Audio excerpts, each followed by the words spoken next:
Hey everybody, this is Ari from Literary Gladiators, and today I'm going to be going over some books that I read during 2016. Most of these are science fiction books. There's a mystery book in here as well, but all of them are books that I found were really interesting and that I read either for the first time or a book I hadn't read for a very long time, or a book that I may have started before, never finished, and decided to finish. So I have 5 books here that I read in 2016. I'm going to go over all of them. The first one is called The Nightmare Fair. It's a Doctor Who book that my friend Trevor gave me back in the Doctor Who haul that I had a few months ago. This is based off of a missing story that was never transmitted because it was canceled due to a strike. This episode was supposed to air in 1985 or 1986, I think it was 86. But it was, like I said, it was canceled and the whole season was... But what it is basically is that the Doctor and his companion Perry go to Blackpool Pleasure Beach, and that's an amusement park in England. And they go on all the rides, but it turns out there's this force called the Celestial Toymaker, and he's really trying to... Because the Doctor had encountered the Toymaker before in a different story, and he wants to get back at him. That's basically what the book is about. It's very interesting. It kept me, it kept me enthralled the entire time, interested, and I thought it was a good book. Out of 10, I'd give this about an 8. I would recommend reading it if you're a Who fan. And yeah, so the next book I first read, this is a book I have read before, but it's been such a long time since I've read it that it was nice to read it again. The Restaurant at the End of the Universe by Douglas Adams. This is the successor, the sequel to Hitchhiker's Guide to the Galaxy, which, as Literary Gladiators, we did a few months ago, back in, I think it was September. And it's still just as outrageous as the first one. It talks about the Restaurant at the End of the Universe, which is a restaurant that you can only get to through time travel. And you go forward in time to the end of the world, end of the universe when it's about to die, and it's like a party and a fiesta and soiree, whatever word you want to use.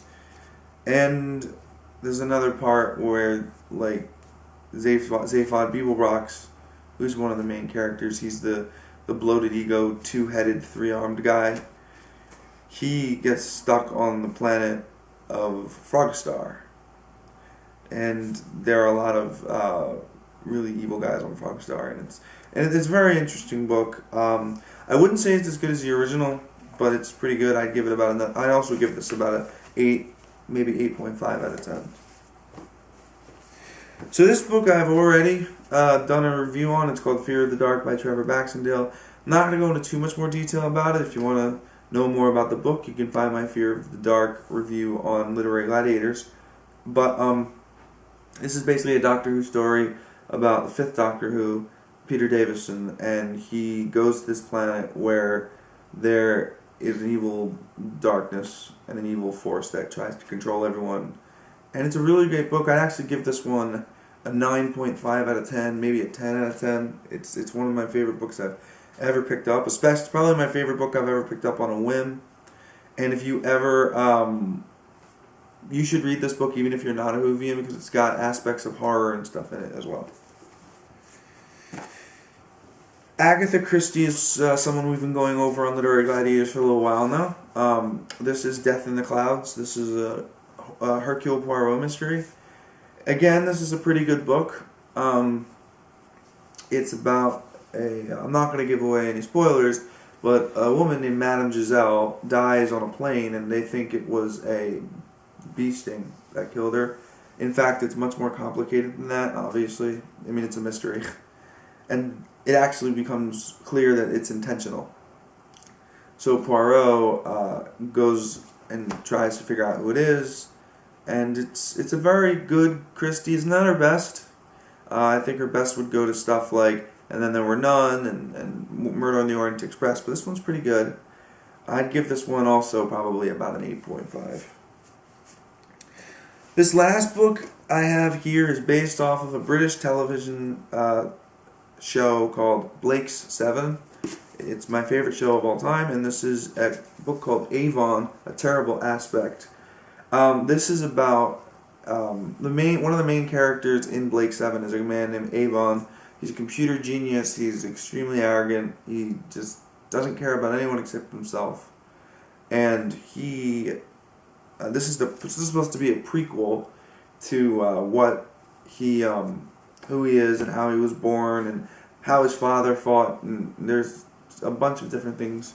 This is supposed to take place in the far, far, far future. So there's like different planets that he goes to and stuff. And then it explains some of the backstory about Avon.